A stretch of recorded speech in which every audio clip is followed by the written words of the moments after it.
కూర్చోండి, చక్కగా కూర్చోండి. వచ్చిన మీరు జాగ్రత్తగా ఉంది. ఎందుకంటే వారి వారి సంగతి దేవుడు చూసుకుంటారు, వచ్చిన వారి సంగతి కూడా దేవుడు పరిశోధిస్తాడు. ఏం చేస్తారంటే పరిశోధిస్తాడు కదా, దేవుడు పరిశీలిస్తాడు. కాబట్టి 139 మొదటి వచ్చిన జరుగుతున్నాం. 139 వ్యక్తిలో మొదటి వచ్చిన ఒకసారి చూసుకుందాం. 139 కీర్తన.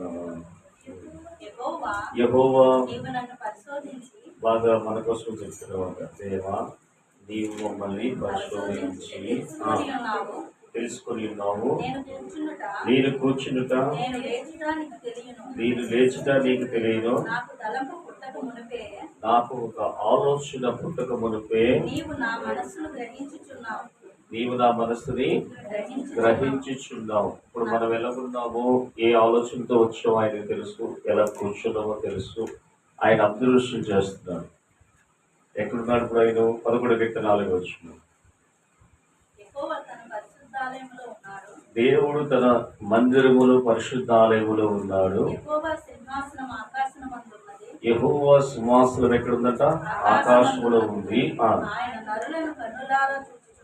ఆయన నరులందరినీ ఏం చేస్తున్నాడంట? వచ్చిన వారిని రాని వారిని ప్రతి ఒక్కరిని ఏం చేస్తారంట? తెలుసుకోవాలి. ప్రసంగి గ్రంథం 5వ అధ్యాయం 1వ వచనంలో అంటాడు, వచ్చిన మీ సొలొమోను రాసిన ప్రసంగి గ్రంథం 5వ అధ్యాయం 1వ వచనంలో చూడండి. ఇక్కడ ప్రసంగి గ్రంథము 5వ అధ్యాయం 1వ వచనంలో చెప్పండి. ఇదిగో మీరందరూ కలిసి దేవుడు మందిరముకు వచ్చినప్పుడు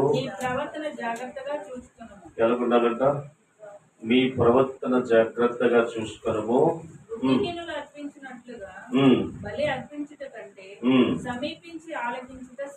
చాలా జాగ్రత్తగా కూర్చోమని చెప్తున్నాడు.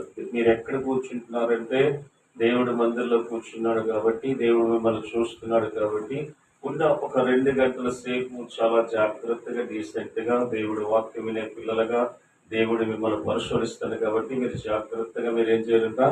కూర్చునే బిడ్డగా మీరు ఉండాలి ఖచ్చితంగా. అప్పుడు దేవుడి యొక్క కృప మన ఎడల ఉంటుందంట, ధారాళంగా ఉంటారు. అవునగా చెప్పండి. కాబట్టి గడిచిన ఆదివారం నుంచి దేవుడు ఈ ఆదివారం మనందరినీ ఏం చేస్తున్నాడంట? సజీవ లెక్కలో ఉంచుకున్నాడు. ఈరోజు బ్రతుకున్నామంటే కారణం ఎవరు? వేస్ట్ అయ్యారు. ఈ దినము మరణించిన వారు అనేక మంది ఉన్నారు కదా. చెప్పండి. అమెరికా పక్కన ఒక దేశం, అదే పేరు నాకు రాదు కానీ మొన్న ఏమొచ్చింది చెప్పండి? అకస్మాత్తుగా జపాన్ కదా ఏదో మొత్తం పేరు. ఆ దేశంలో ఏం చేస్తుందంటే